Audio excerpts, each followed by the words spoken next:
বাইশের ছিলাম, আমার তো ঘর ছিল না, একটু মাথায় সমস্যা, আর আমি চিন্তা করে করে আমার আরো কাম শেষ, আমার একটু শান্তি হইলো, শান্তি হইলে আমি তখন খালি নামাজ পড়বো আর ঘরে থাকবো।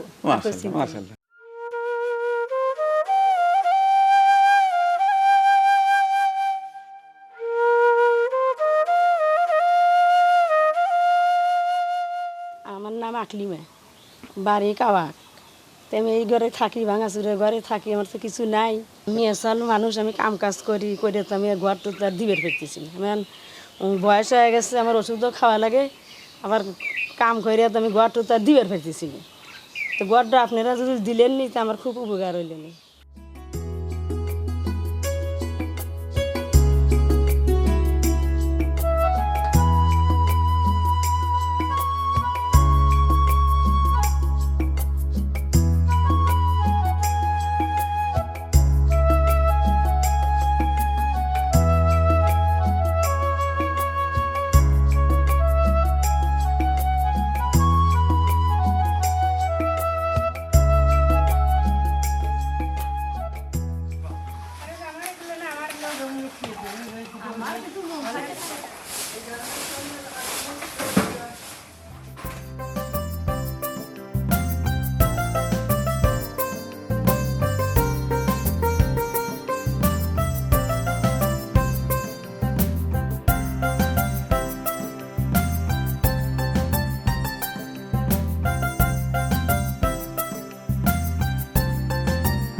খালি হইতে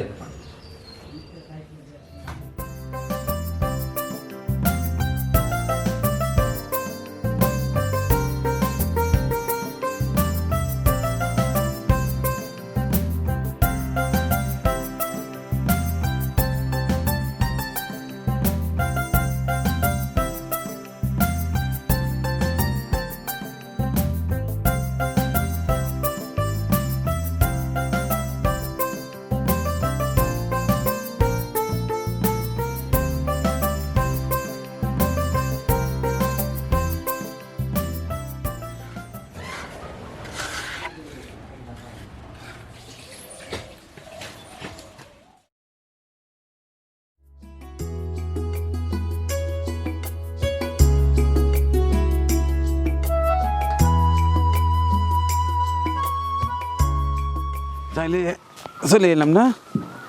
আজকে তো মোটামুটি 3টা ঘর হস্তান্তর করতে হবে। 3টে। আচ্ছা, তাইলে প্রথমে যাব কার বাড়ি? আকলিমা। আকলিমা। তাহলে আকলিমা কি কি নেওয়া? তো তার জায়নামাজ, আর হচ্ছে কাপড়, শাড়ি। শাড়ি। আর একটু কাঁচা বাজার টাজার নাই? হ্যাঁ, কাঁচা বাজার আছে, 1 বস্তা চাউল আছে। আচ্ছা নেন।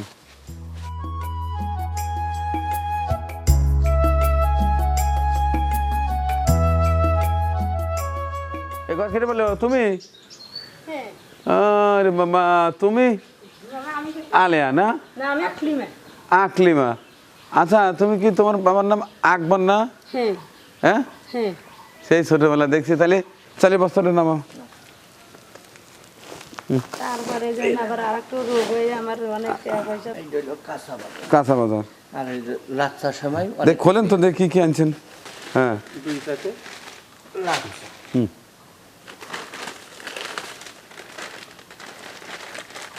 তুই মানুষই একা এত খাবি না কেটো? হ্যাঁ, ঝটপট। হ্যাঁ চিনি আছে, হ্যাঁ, রাখো। চিনি আছে, মাথার তেলও আছে। তেল, হ্যাঁ, সাবান। হ্যাঁ, রাখেন। কেটাকেট কেটাকেট কেটাকেট। আরও 3 জায়গায় যাওয়া লাগবে। হ্যাঁ, মশলা। মশলা, হ্যাঁ, আসলে দুধ বালি, বাবা গুঁড়ো দুধ নিয়েছেন। আচ্ছা, লবণ।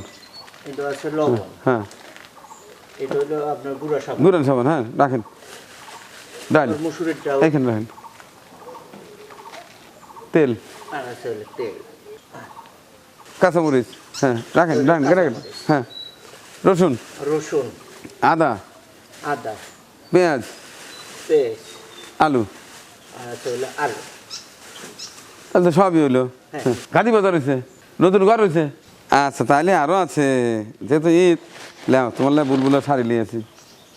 দাঁড়ো, একটু খুলে দেখি। শাড়িটা তো মেলা দাম। হ্যাঁ, মেলা সুন্দর। তো তুমি তুমি তো কি শাড়ি পরো না? করিনি। ঈদের দিন পরে দাও।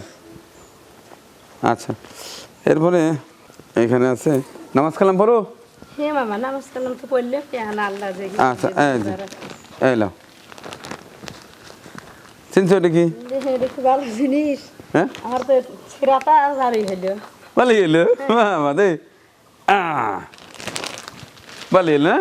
তাহলে শাড়ি হইলো, জায়নামাজ হইলো, চালের বস্তা হইলো, ঈদের সমস্ত বাজারঘাট হইলো, ঘরও হইলো। ঘর হইলো। আচ্ছা, তাইলে যিনি এটা উপহার দিছেন তার জন্য দোয়া করো। এবার দেখি তোমার জন্য ঈদের উপহার কে দিছে। তুমি আকলিমা। নীলুফার ও ইভা দম্পতি, তাদের পক্ষে রুকসানা জামান, মিরপুর, ঢাকা থেকে। তাদের জন্য দোয়া করে, আচ্ছা তোমার দোয়া করবো না? বেশি বেশি করে দোয়া করে। হ্যাঁ, নামাজ পড়িয়ে ধীরে সুস্থে হ্যাঁ, তার লেগে দোয়া করবো। তোমার তো কিছুই ছিল না। আমার তো কিছুই আছে এখন ঘর দুয়ারে যে চমৎকার টিউবওয়েলের পারও হচ্ছে, হ্যাঁ। আবার এই যে টয়লেটও হয়েছে। হ্যাঁ, আমার বাবা তো আমার কিছু দেয় না। এই যে দেখো কি সুন্দর হয়েছে। এই যে টয়লেট হয়েছে, টিউবওয়েল হয়েছে। এই দেখেন তার আগের থাকার কি ঘরের অবস্থা। তো আমার মনে হয় আমি সঠিক জায়গায় দিতে সক্ষম হয়েছি। তাহলে আল্লাহ চাই তো আর কোনো জিনিসের সমস্যা নাই। এখন খালি ঘরে নতুন ঘরে থাকবে, খাইবে, আল্লাহর কাছে দোয়া করবে। যিনি এগুলো দিছে তার জন্য বেশি করে দোয়া করবে। হ্যাঁ মামা, আমি তো বাইসে ছিলাম, আমার তো ঘর ছিল না। হ্যাঁ। তো এর একটু মাথায় সমস্যা, আর আমি চিন্তা করে করে আমার আরো কাম শেষ, এখন আমার একটু শান্তি হইলো।